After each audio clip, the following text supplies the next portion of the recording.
Dios les bendiga, hermanos. Amén. Tengan todos muy buenos días, y antes de empezar quisiera decirles que es nuevamente muy grato para mí el poder estar aquí con ustedes y acompañarles en este sermón, en esta mañana. Hace un poco más de 6 meses que no estaba asignado a ninguna actividad en la iglesia por cuestiones laborales, y ha sido muy grato para mí el poder tener la oportunidad nuevamente de poder estar ante una iglesia como ustedes y poder llevarles la palabra del Señor. Quisiera que me acompañaran en oración antes de empezar.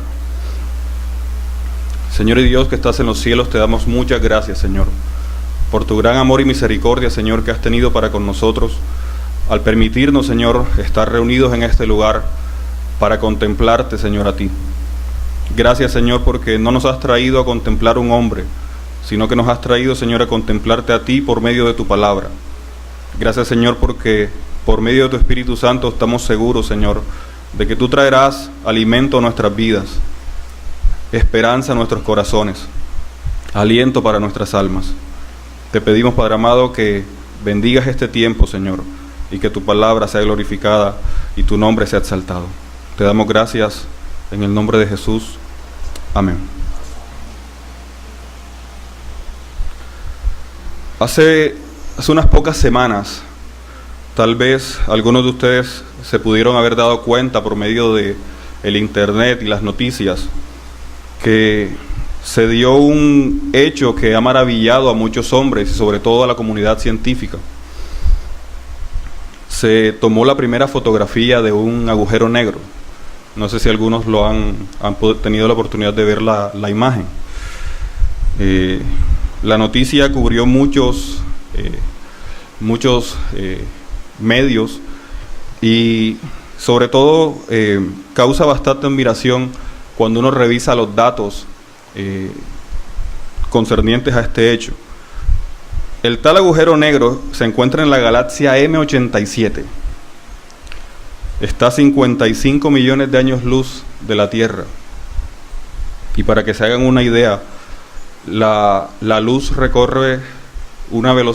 viaja a una velocidad de 300.000 kilómetros por segundo. Para hacerlo un poquito más entendible, si usted lanza un rayo de luz hacia la Luna, ese rayo llegará a la Luna en 1.26 segundos. Es decir, en un minuto, si usted viajara a la velocidad de la luz, tendría la oportunidad de ir y venir de la Tierra a la Luna y de la Luna a la Tierra 24 veces, en un minuto. Ahora, esta galaxia M87 se encuentra a la distancia que le tomaría a la luz recorrer en 55 millones de años. En resumen, eso es muy lejos.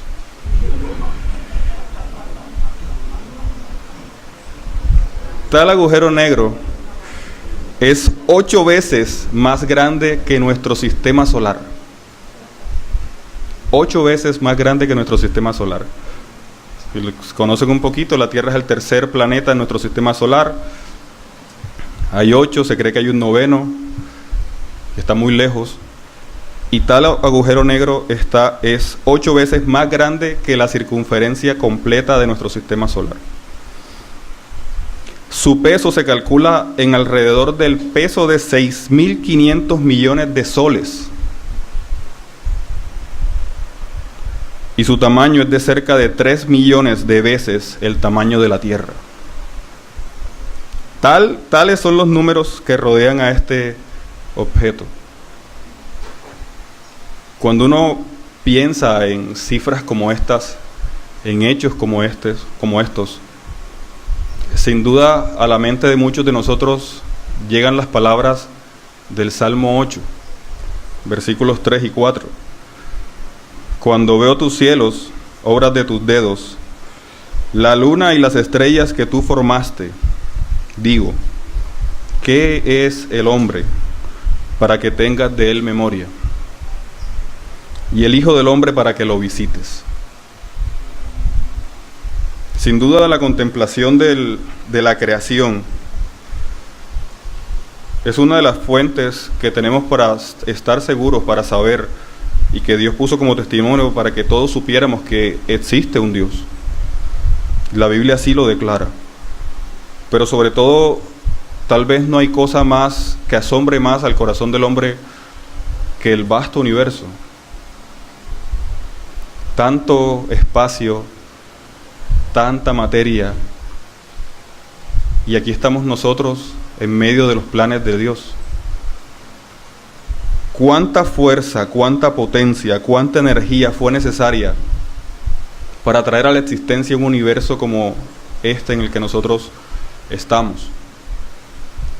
Y sin embargo la Biblia dice que aquel que dijo que la luz resplandeciese en las tinieblas es el mismo que hizo resplandecer en nuestros corazones la luz de Jesucristo. Y eso es lo que me trae el sermón de esta mañana. Quisiera que me acompañen a leer en sus Biblias, en 2 de Corintios, capítulo 4, versículos del 7 al 9. Segunda carta de Pablo a los Corintios, capítulo 4, versículos del 7 al 9. Dice la palabra del Señor: pero tenemos este tesoro en vasos de barro, para que la excelencia del poder sea de Dios y no de nosotros, que estamos atribulados en todo, mas no angustiados, en apuros, mas no desesperados, perseguidos, mas no desamparados, derribados, pero no destruidos. Pueden sentarse.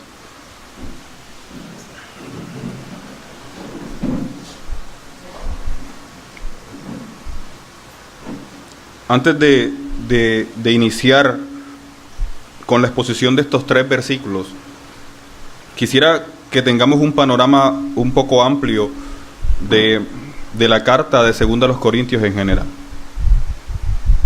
Se estima que la carta fue escrita en el año 57 después de Cristo. Y entre los muchos motivos que Pablo tenía para escribirles a los Corintios por segunda vez, se encuentra el hecho de explicarles el por qué había tardado en visitarles. En segundo lugar, Pablo da muchos rasgos en esta carta acerca de su conducta apostólica. También Pablo les escribe para alabar la obediencia de ellos y la manera en que respondieron a su primera carta. Si todos hemos tenido la oportunidad de leer estas cartas, sabemos que la primera carta de Pablo a los Corintios es bastante fuerte, y Pablo llama la atención de ellos sobre muchas cosas que necesitan ser puestas en orden. En esta segunda carta, Pablo también en varios apartados les alaba por la manera en que respondieron. También Pablo da recomendaciones para que perdonen al ofensor. Si recuerdan, en 1 Corintios se relata el caso de un hombre que cometió incesto y que Pablo pide que sea expulsado de la iglesia. En esta carta Pablo les pide y les recomienda que lo perdonen. En esta carta también encontramos el famoso pasaje en el que Pablo insta a los hermanos de Corinto en participar en la recolecta para los hermanos de Jerusalén. Famoso pasaje que leemos en muchas de las recolecciones de ofrendas.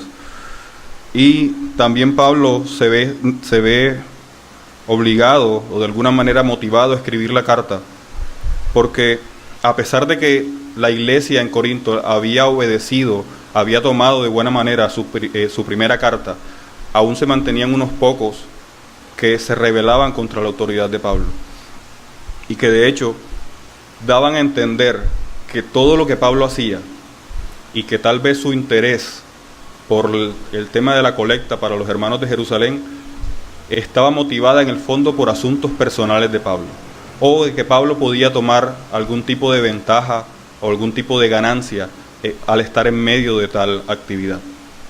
Otros atacaban su apostolado, y Pablo se ve motivado a reprender a sus adversarios. Estas son las cosas que Pablo tiene en mente cuando se dispone a escribir esta carta. Un tema recurrente a lo largo de la carta son las aflicciones. Pablo, desde el capítulo 1 y hasta el final de la carta, se encuentra motivado también a recordarles a los hermanos cuánto él mismo ha sufrido por el Evangelio. Y más adelante tal vez tendremos oportunidad de revisar muchos de esos apartes. Lo encontramos en el capítulo 1, en los capítulos 3 al 11, en el capítulo 4, en los versículos del 7 al 18, capítulo 7, versículos del 5 al 6, capítulo 11, versículos del 16 al 33, y capítulo 12, versículos del 1 al 13. Son algunos de los textos en donde Pablo relata cuánto ha sufrido por el Evangelio. Y otra de las cosas que también es bastante recurrente en medio de la carta es el tema del gloriarse en Cristo. Pablo siempre está tratando de demostrar su apostolado, de demostrar su capacidad, pero sin aludir a él mismo. Sin decir yo soy apóstol porque yo hago, porque yo digo, porque yo tengo. Él siempre habla de la misericordia de Dios que le ha sido dada a él. Él siempre habla de la gloria de Dios manifestada a través de él, pero nunca dice de la gloria de él. Siempre se refiere a la gloria de Dios y siempre trata de demostrar esa imagen. Y eso lo vemos también en muchos lugares de la carta. Esto que les estoy comentando es importante para que vayamos relacionando eso con los 3 versículos que acabamos de leer. Ahora ustedes dirán, bueno, ¿qué tiene que ver aquello de la galaxia M87 con estos 3 versículos? Tal vez la pregunta quedó ahí. Bien, nuestro texto empieza diciendo, pero tenemos este tesoro. Tenemos este tesoro. ¿Cuál tesoro? ¿Cuál tesoro? Pues bien, si vamos un versículo atrás, dice, porque Dios que mandó que de las tinieblas resplandeciese la luz, es el que resplandeció en nuestros corazones para iluminación del conocimiento de la gloria de Dios en la faz de Jesucristo. Si vamos al versículo 4, un poco más atrás, se habla de en los cuales el Dios de este siglo cegó el entendimiento de los incrédulos, para que no les resplandezca la luz del evangelio de la gloria de Cristo, el cual es la imagen de Dios. Pablo está haciendo un contraste entre aquellos que reciben luz y aquellos que no reciben luz. Y es más, en el 6 dice que aquellos que reciben luz, tal luz es provista por el mismo que dijo en el principio, hágase la luz. De alguna forma Pablo está diciendo, el poder que obró para que de la nada existiese algo, es el mismo poder que obró en nuestros corazones para que donde no había vida, hubiese vida. Y ese es el tesoro del que Pablo está hablando en este primer verso. Tenemos este tesoro. De manera que, en primer lugar, debemos asociar el tesoro con las palabras inmediatas del versículo 6. Es la iluminación del conocimiento de la gloria de Dios. Conocer a Dios, conocer a Jesucristo, es un tesoro. No sé si suena obvio. De pronto para un cristiano que ya tiene mucho tiempo de estar en una congregación, escuchar palabras como esta suena bastante obvio. Pero si analizamos nuestra vida, nuestro diario vivir, nuestras acciones ordinarias, ¿es Cristo un tesoro? ¿Es Cristo el tesoro más preciado de nuestra vida? O tal vez es nuestra reputación, o tal vez es nuestro trabajo, o tal vez es nuestra familia, o tal vez es cualquier otra cosa menos Dios, nuestro principal tesoro. Es un tema del que nos vamos a ocupar un poco más adelante, pero quisiera que tengamos en mente esto. El Evangelio, la iluminación del conocimiento de la gloria de Dios, son un gran tesoro. Y este es nuestro primer punto.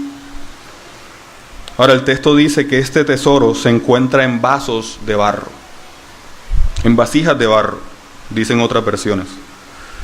Aquí podemos notar que nuestro texto hace referencia de manera metafórica a nosotros mismos, a nuestro ser, como aquel contenedor de dicho tesoro. Y ahí es un poco donde relaciono el Salmo 8, versículos 3 y 4, con esto. tan excelente tesoro, tan glorioso tesoro, contenido en vasos de barro. Ahora, si yo les dijera, bueno, miren, tengo un gran tesoro, ¿usted dónde pondría, si quisiera exhibir su gran tesoro, en dónde lo pondría? Seguramente buscaría algo también de mucho valor, algo que tal vez sea digno de tal tesoro para poderlo exhibir. Hace poco me enteré que habían jarrones de unos 200, 300 años de antigüedad que eran vendidos por millones de dólares.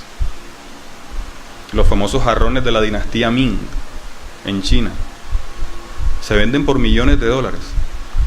Pero ni aún un jarrón de eso sería suficiente para contener un tesoro como este, del que estamos hablando. Sin embargo, la Biblia dice que este tesoro se contiene en estas vasijas de barro que somos nosotros mismos. Tan inmenso don, tan grande misericordia, para alguien como yo, para alguien como tú.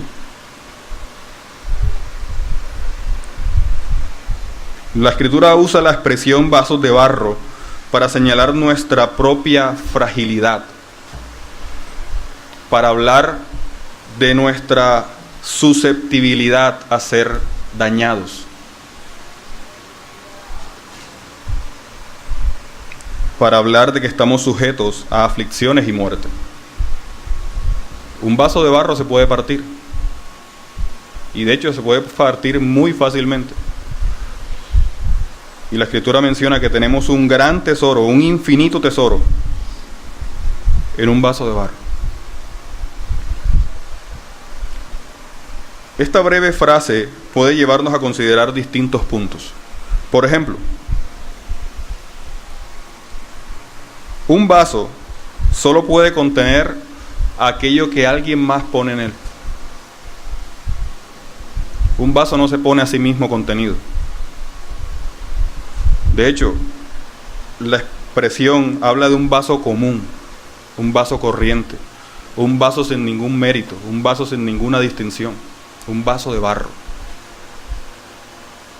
Pero que es valioso por lo que hay puesto en él, por lo que alguien puso en él, y en este caso un gran tesoro, la luz del conocimiento de Cristo. El Evangelio es visto como ese conocimiento que solo Dios puede dar, y sabemos que el hombre no puede llegar a semejante conocimiento por sí mismo. Si Dios no obra en nuestros corazones, si Dios no obra en nuestro ser, todos seguiríamos siendo enemigos de Dios, todos seguiríamos dándole la espalda a Dios. Sin embargo, Dios obró en nuestro ser para que en nosotros permanezca Cristo, para que el tesoro permanezca en este vil vaso.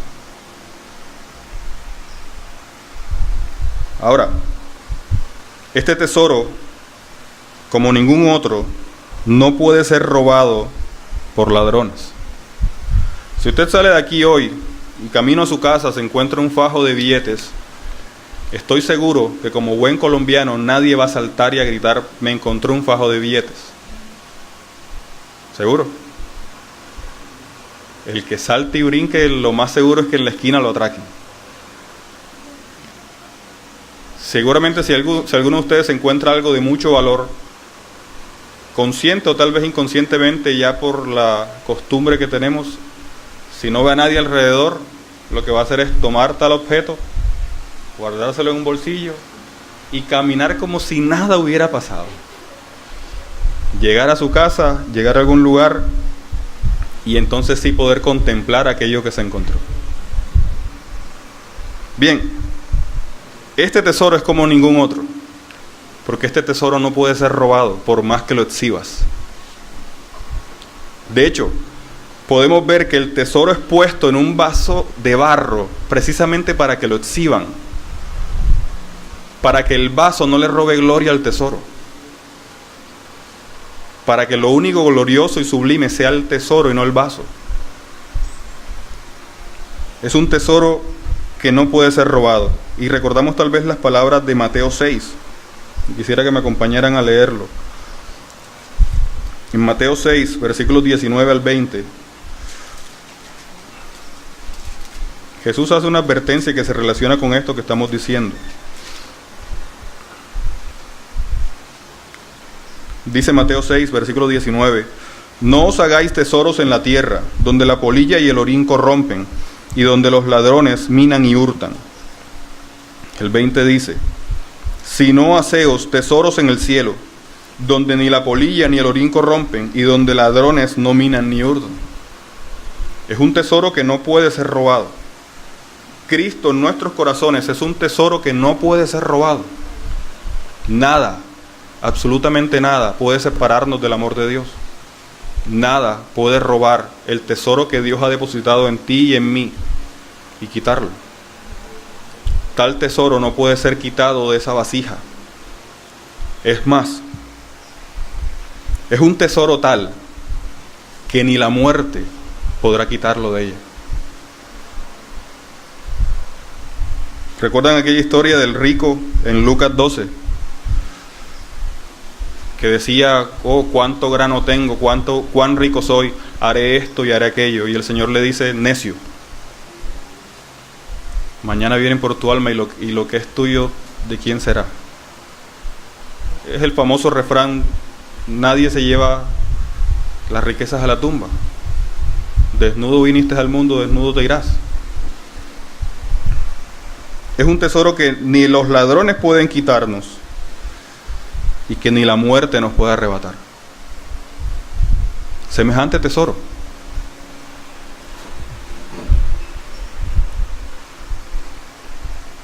Ahora, este tesoro es uno que está diseñado, que está hecho para que sea disfrutado por la vasija que lo contiene, para que sea gozado por la vasija que lo contiene, para que sea valorado, estimado por la vasija. Vemos al Señor, vemos al Evangelio, vemos a Cristo como nuestro tesoro. Pues bien, es fácil saberlo. Un tesoro de tal magnitud requiere diligencia en ser observado, asegurado y disfrutado. Requiere que se medite en su valor, que se medite en su magnitud, que se medite en su permanencia. Son estas cosas que acabo de mencionar constantes en nuestro diario vivir. Son estas cosas, aquello que sabemos y hacemos en nuestro diario vivir. Yo sé que siempre no. Lamentablemente no siempre. Nuestra propia naturaleza pecaminosa nos hace vernos como vasijas gloriosas por nosotros mismos. Nuestra propia naturaleza nos hace pensar que por nosotros mismos, aún sin el contenido que hay dentro de nosotros, todo irá bien. Pero la Biblia nos muestra que sin tal tesoro somos una simple vasija que en cualquier momento puede ser quebrada.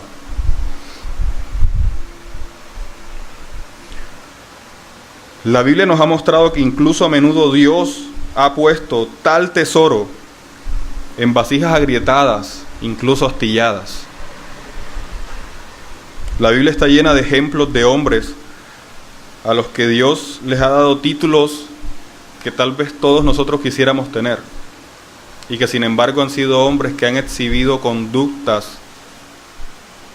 que parecen no ser dignas de tales apelativos. Jacob es llamado también en la Biblia mentiroso. David, un hombre conforme al corazón de Dios, asesino. Jonás, el profeta, tuvo temor y huyó. Elías, Pedro,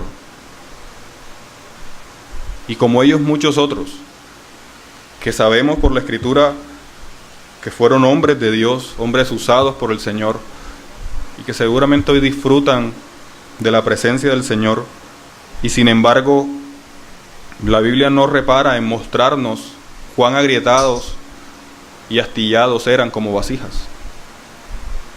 Y sin embargo su valor no reside en ellos, su valor reside en el tesoro que contenían, en lo que Dios puso en ellos, no en ellos mismos.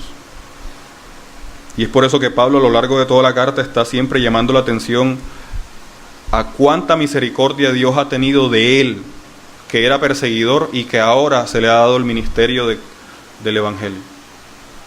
Cuánta misericordia usó Dios para con él, para llevarlo de perseguidor a apóstol.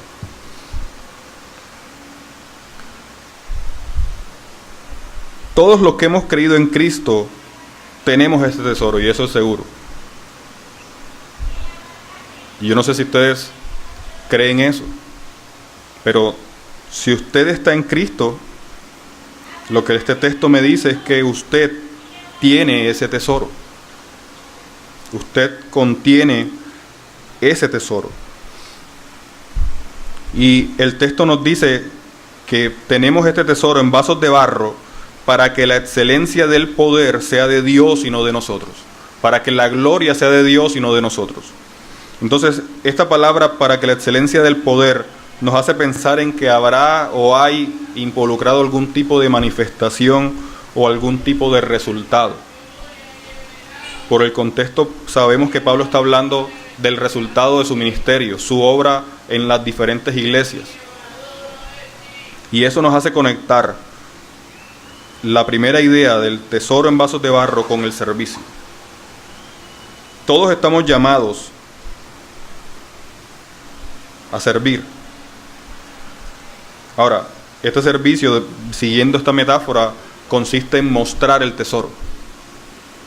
Todos, como vasijas, estamos llamados a mostrar el tesoro que contenemos, a mostrar a Cristo.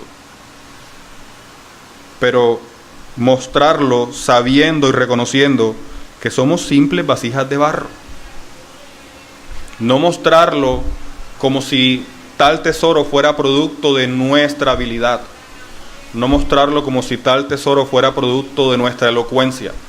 No mostrarlo como si tal tesoro fuera nuestro. Es nuestro, pero la gloria es de Dios.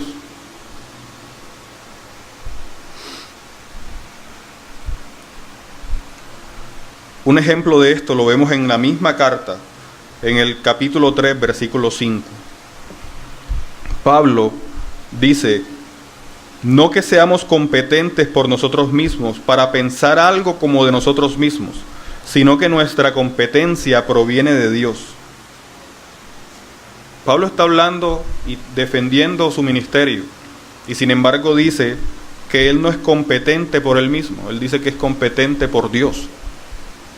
Pero sabemos que Pablo era una persona muy preparada. Sabemos que Pablo tenía tal vez de entre los apóstoles la mejor educación. El hombre más hábil en la ley y tal vez el de conducta más irreprochable. Y sin embargo, dice que su competencia no proviene de él. Si es apto para el ministerio, no es por él, sino que su competencia proviene de Dios. Entonces, mis hermanos, esto también es un llamado a considerar. El llamado que cada quien tiene, que cada quien sabe que el Señor le ha hecho, le está haciendo, y servir con humildad y sencillez, como vasijas que saben que lo valioso es lo que contienen. Vasijas que saben que lo valioso no son ellos, sino lo que contienen. Ante esto podemos preguntarnos: ¿somos conscientes de ese tesoro? ¿Somos realmente felices disfrutando de ese tesoro? Y servimos a Dios humildemente, reconociendo que Él es valioso, y le servimos mostrando, dando a conocer tal tesoro. Ese primer versículo nos hace pensar en un contraste de perspectivas. un tesoro celestial o un tesoro espiritual contenido en un vaso de barro terrenal. Un tesoro eterno disfrutado por algo temporal. Y son los contrastes que debemos ver a lo largo del pasaje. Dios está hablando de lo trascendente de su poder, lo trascendente de su obra en medio de la historia, en medio de la temporalidad, obrando en individuos como nosotros. Reconociendo que no teníamos ningún mérito para contener tal tesoro.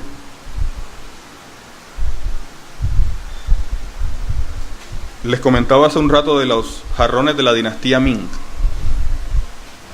Se dice que eran mandados a hacer por el imperio. Y las reglas eran hacerlos con los mejores materiales. Y si en la producción del día, por poner un ejemplo, debían producir 100 vasijas y 99 salían con algún defecto mínimo, la orden era: deben ser quebradas. Solo salen productos perfectos. Y eso tal vez lo que motiva a muchos a coleccionarlas pagando grandes cantidades de dinero. Pero nosotros ni siquiera somos eso en la ilustración bíblica. Ni siquiera somos una vasija detalladamente elaborada y perfecta. Hermanos, después de la caída no somos eso. Después de la caída no somos eso. No hay ningún mérito en nosotros para merecer el don de Cristo. No hay ningún mérito ni ninguna obra que nosotros podamos mostrar como valedera para reclamar el premio de Cristo. Este tesoro está puesto en esas vasijas por pura gracia. Y eso es lo que este texto nos manda a reconocer. Hay un tesoro que Dios ha puesto en nuestros corazones y que no se debe a tu obra, no se debe a tu capacidad, no se debe a ti, se debe a Dios.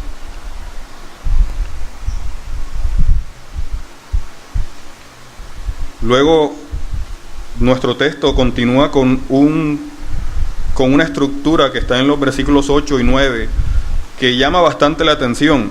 Si lo leemos con detenimiento, notaremos que son 4 frases en total, 2 en el versículo 8 y 2 en el versículo 9. Leo la última parte del versículo 7 para conectarlo con esto. Para que la excelencia del poder sea de Dios y no de nosotros. Ahora, ¿de nosotros quiénes? Nosotros que estamos atribulados en todo, mas no angustiados. Nosotros que estamos en apuros, mas no desesperados.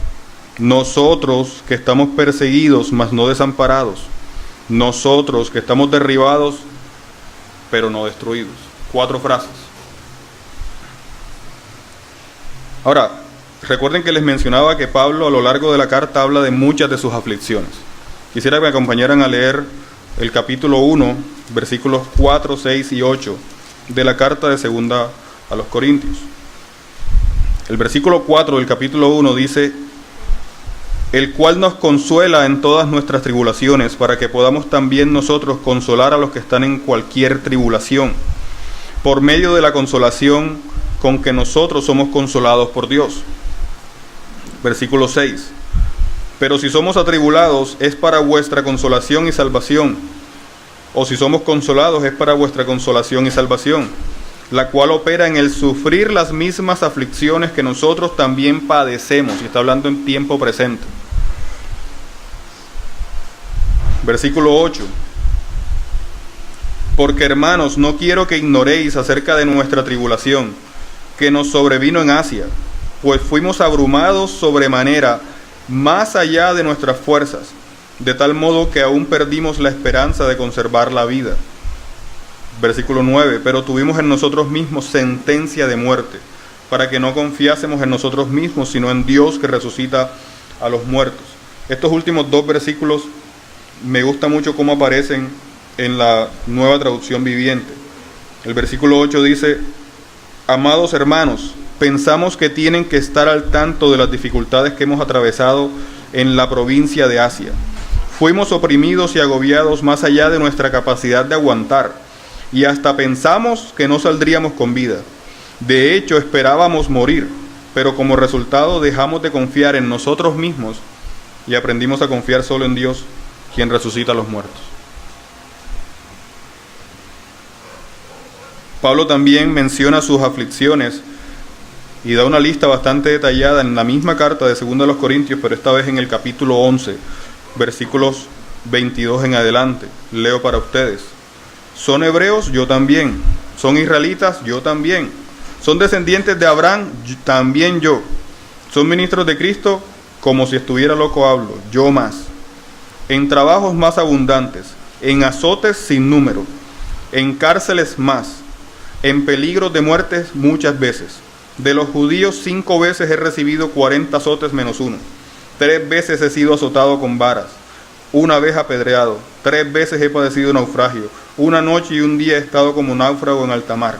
En caminos muchas veces, en peligros de ríos, peligros de ladrones, peligros de los de mi nación, peligros de los gentiles, peligros en la ciudad, peligros en el desierto, peligros en el mar, peligros entre falsos hermanos, en trabajo y fatiga, en muchos desvelos, en hambre y sed, en muchos ayunos, en frío y en desnudez.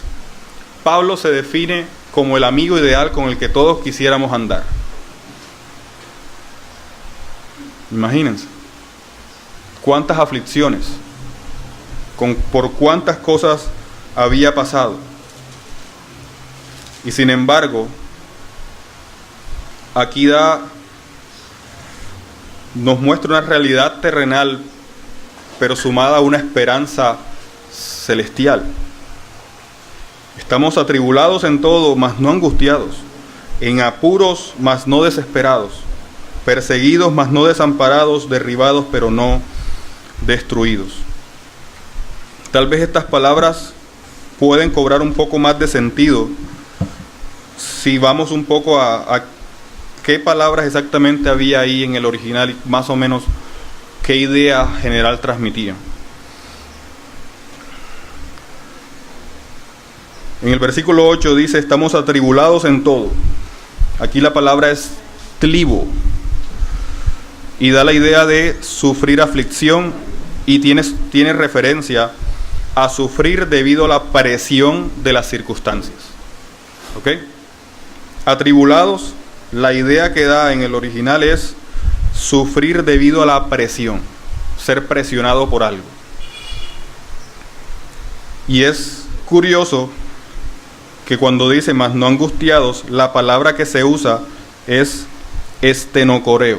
Ahora, ustedes que no son expertos en griegos tal vez, yo tampoco lo soy, pero esta palabra significa siendo puesto donde ya no hay lugar. En otras palabras, significa estar acorralado, significa estar en un lugar estrecho, significa verse oprimido por falta de espacio. Entonces, leemos en español nuestra versión de Reina Valera que dice atribulados, mas no angustiados. Pues bien, la idea en el griego era presionado, pero no sin espacio. ¿Sí lo ven?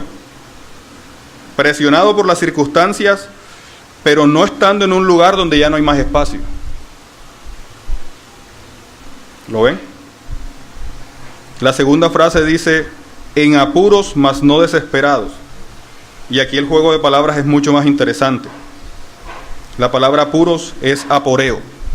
La palabra aporeo significa estar confundido, estar perplejo. La palabra a es sin, es negación, y poreo significa camino. O sea, aporeo significa sin camino.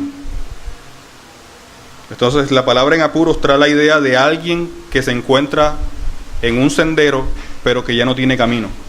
Da la idea de no saber qué hacer, no saber qué pensar o no saber qué decir. La idea principal es tal vez la palabra que mejor recoge eso en español es la palabra perplejo. ¿Ok? Ahora, cuando dice mas no desesperados, la palabra que usa el griego es etsaporeo.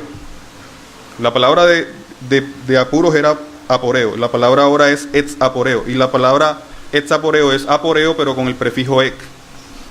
Y el prefijo ek es un intensivo.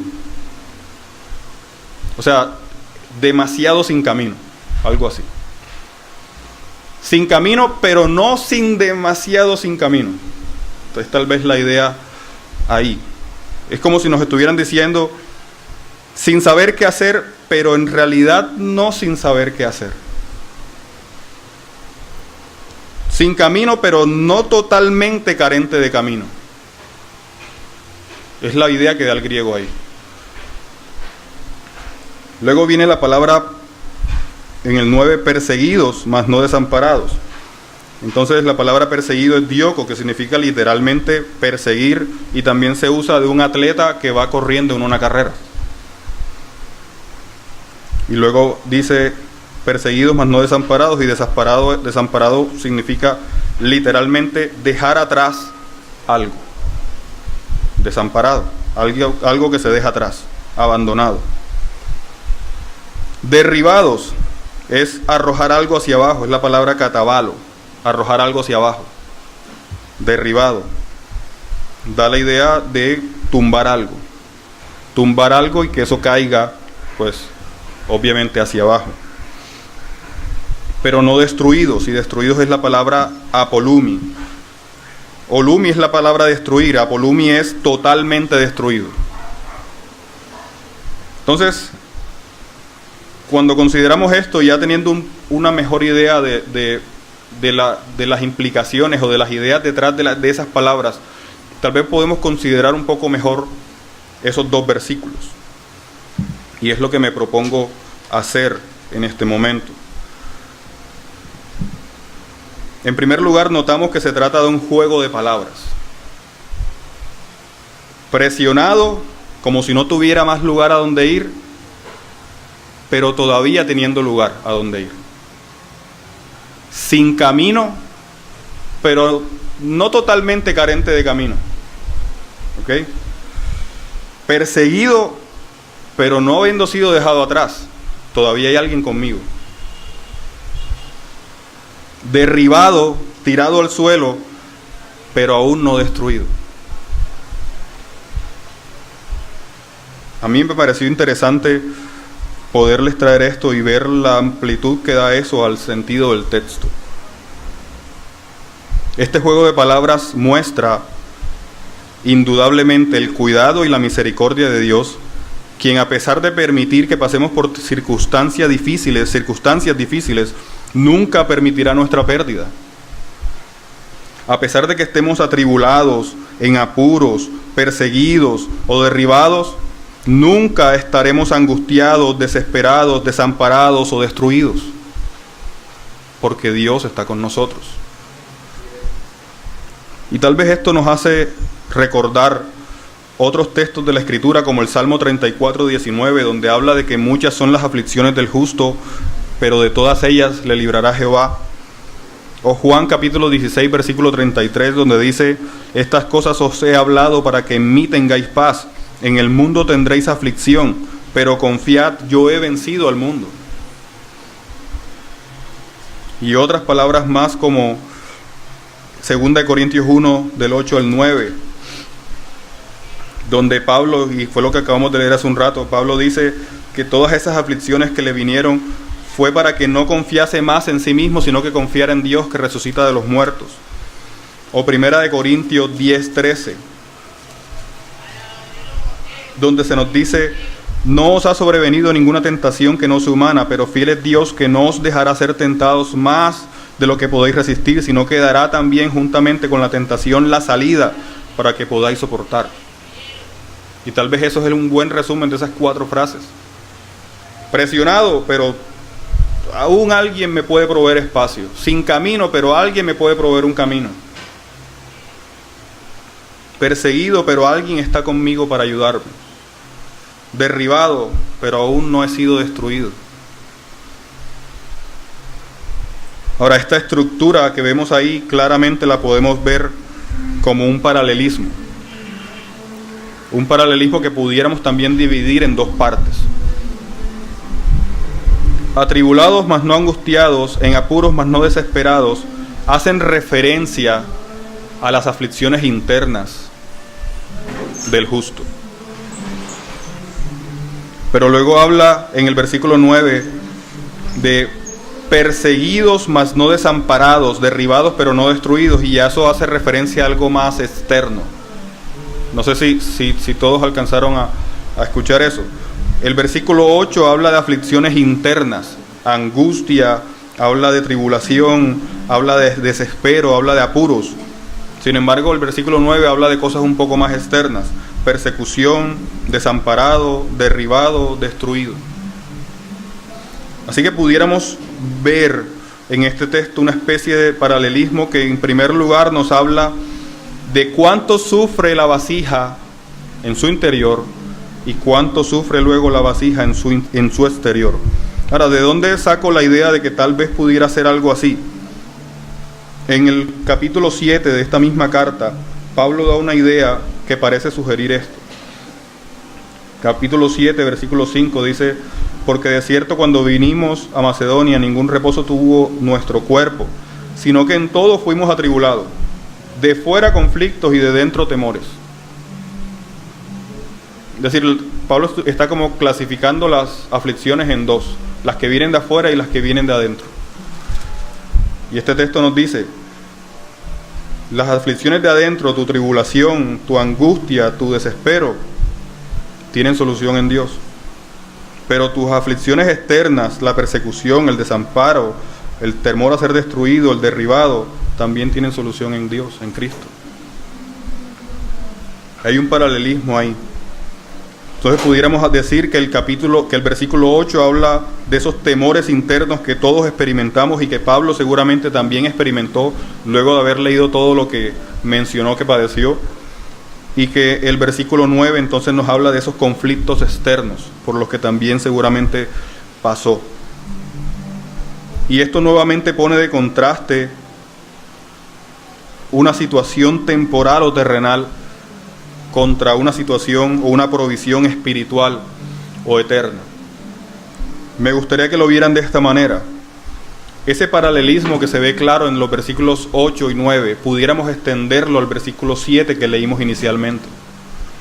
El versículo 7 dice que tenemos un tesoro en vasos de barro. Ahora, ese vaso de barro es perseguido, pero debido al tesoro que contiene, ese vaso puede ser atribulado, pero nunca será angustiado, debido al tesoro que contiene. Ese vaso de barro puede estar en apuros, pero no desesperado debido al tesoro que contiene.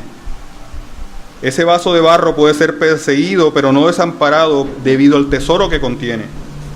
Y ese vaso de barro puede ser derribado, pero no destruido porque el tesoro le fortalece.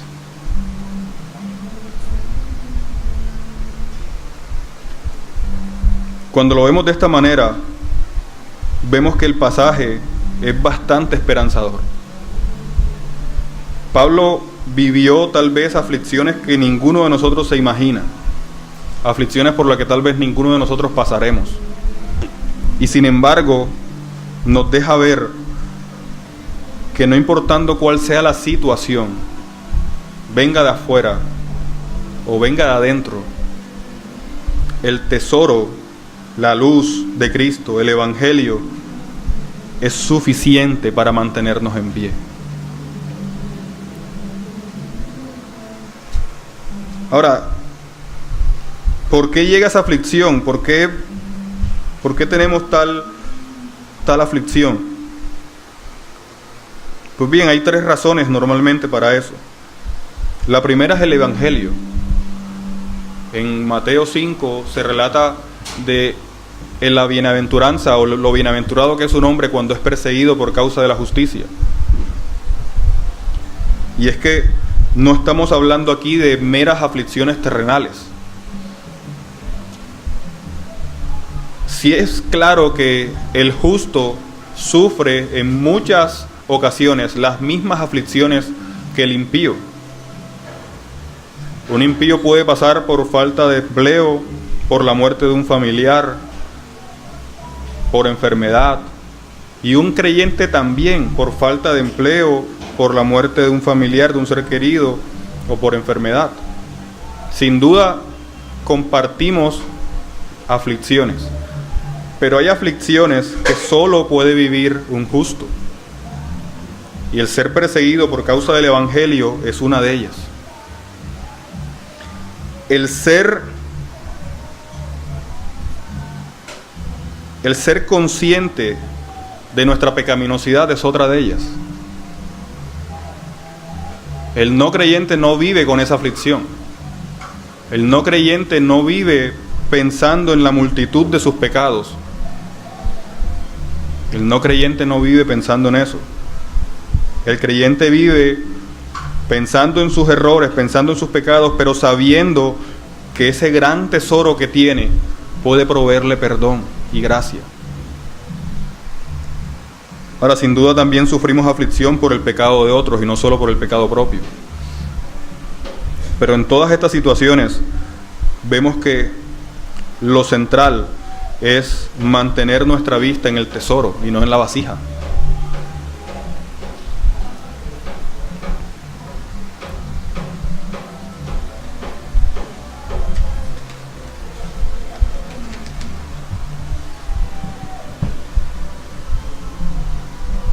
Este texto nos muestra cuán infinita es la sabiduría de Dios al darnos a poseer a nosotros algo valioso que nos puede sostener aún en medio de cualquier aflicción. Tú no puedes soportar la aflicción porque sabes mucha teología. Tú no puedes soportar la aflicción porque vas todos los domingos a la iglesia. Tú no puedes soportar la aflicción porque es que te has leído la Biblia 10 veces. Es más, tú no puedes soportar la aflicción porque prediques bien.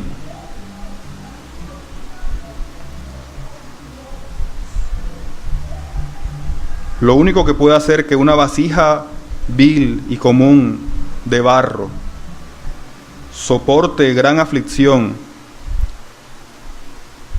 es que el tesoro que posea sea lo suficientemente fuerte para fortalecerla ella también. Y ese tesoro, mis hermanos, es Cristo. Sin Cristo no somos nada ante la tribulación, no somos nada ante la aflicción. Y no quiero predicar esto pensando en las aflicciones terrenales y temporales que tal vez todos padecemos. Esas aflicciones van y vienen. A la larga esas aflicciones van y vienen. Pero contempla tu realidad ante Dios. Cuánta aflicción y cuánta tribulación pasarán aquellos que el día final no puedan presentar a Cristo en su contenido. Y cuando sean examinados simplemente sean vasijas vacías, resquebrajadas por el pecado, astilladas por la maldad, incluso rotas. Oro al Señor que nos permita día a día contemplar ese tesoro, contemplar a Cristo en nuestras vidas, reconocer nuestra propia fragilidad, reconocer nuestra propia vanidad, arrepentirnos de eso y valorar a Cristo, creer que Cristo es sublime sobre nosotros, creer que Cristo es más de lo que podamos imaginar, que ese tesoro que poseemos nos fortalece, que ese tesoro nos motiva, que ese tesoro nos lleve a la excelencia, que ese tesoro nos lleve a ver la gloria de Dios, y que ese tesoro también nos motive y nos lleve a poderlo mostrar a las personas que aún no lo tienen, poderlo compartir con quienes no lo tienen. Si no eres creyente, no tienes ese tesoro, y aún así eres frágil y no posees fortaleza para soportar las aflicciones. Por lo tanto, ven a Cristo. Ven a Cristo, que es el único tesoro, el único y especial tesoro que puedes tener por siempre. Y mis hermanos creyentes, les recuerdo, tenemos un tesoro. Sean conscientes de eso, tenemos un tesoro. No tenemos a alguien a quien adorar de domingo en domingo, tenemos un tesoro. Un tesoro que disfrutar siempre. Un tesoro que disfrutar todos los días. Recuerda que siempre tú eres frágil y que ese tesoro te fortalece. Que ese tesoro puede darte salida, puede darte espacio, puede levantarte y puede ampararte. Y que ese tesoro es Cristo. A Dios sea la gloria. Señor, te damos gracias por tu palabra, Dios, en esta mañana. Gracias porque tú eres fiel, Señor, y justo. Gracias, Padre amado, porque no nos dejas desamparados. Gracias porque tú, Señor, eres nuestra fortaleza, eres nuestro refugio. Y eres tú, Señor, a quien podemos acudir aún en tiempo de angustia. Gracias, Señor, porque aún también cuando podemos disfrutar de buen tiempo, todo ha sido gracias a ti. Pero te pedimos en esta mañana, Señor, que tú nos ayudes a descubrir en nuestros corazones, Señor, cuánta falta nos hace, Señor, valorar tu obra, valorar tu tesoro. Ayúdanos, Señor, a despertar en nosotros un anhelo de conocerte, Señor, de amarte, de escudriñarte, de desearte, Señor, aún más. Ayúdanos, Señor, a poder estar preparados para mostrar este tesoro, Señor, y que otros se maravillen del contenido de ese tesoro y no de la vasija que lo contiene. Ayúdanos, Señor, a reconocer nuestra propia fragilidad y a descubrir y exaltar, valorar tu gran gloria. Te damos gracias, Señor, en esta mañana. En el nombre de Jesús. Amén.